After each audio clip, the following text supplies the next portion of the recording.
Ramai penerima STR 2025 dilaporkan menerima mesej yang memaklumkan bahawa mereka masih mempunyai baki bayaran yang belum dituntut. Mesej tersebut meminta penerima supaya membuat tuntutan tunai di mana-mana cawangan BSN sebelum 31 Januari 2026.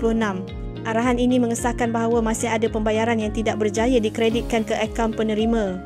Daripada semakan yang dilakukan, kebanyakan penerima mesej ini ialah individu dalam kategori bujang yang berumur 21 tahun pada 2025.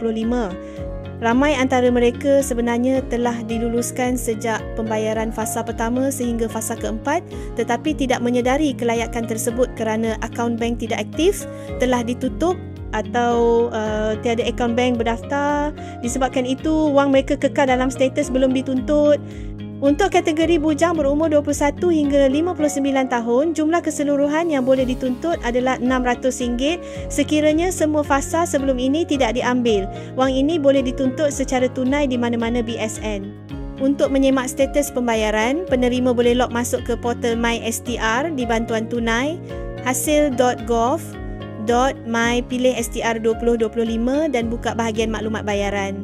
Di situ akan dipaparkan status setiap fasa, sama ada berjaya dikreditkan, gagal kredit atau perlu ambil secara tunai. Jika tertera gagal kredit atau ambil tunai dan belum dituntut, itu bermaksud ada bayaran yang masih berbaki. Bagi mereka yang menerima SMS tetapi tidak mempunyai akses MySTR, semakan juga boleh dibuat terus di kaunter BSN dengan membawa MyCard. Petugas BSN akan mengesahkan sama ada terdapat tuntutan STR 2025 yang masih belum diambil. Tarikh akhir tuntutan tunai telah dilanjutkan daripada 31 Disember 2025 kepada 31 Januari 2026. Selepas tarikh ini, tuntutan tidak lagi dibenarkan.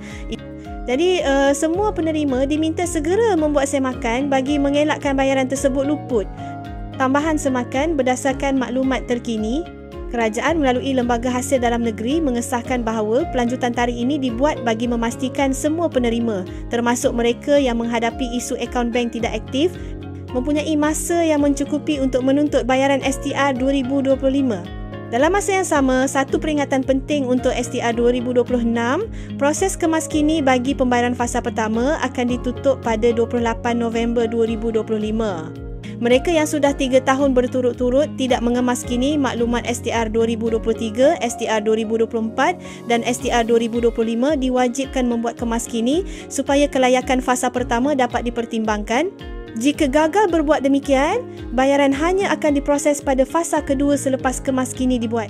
Bagi penerima yang baru mengemaskini dalam mana-mana tahun sebelumnya, tiada tindakan diperlukan kecuali jika terdapat perubahan maklumat penting.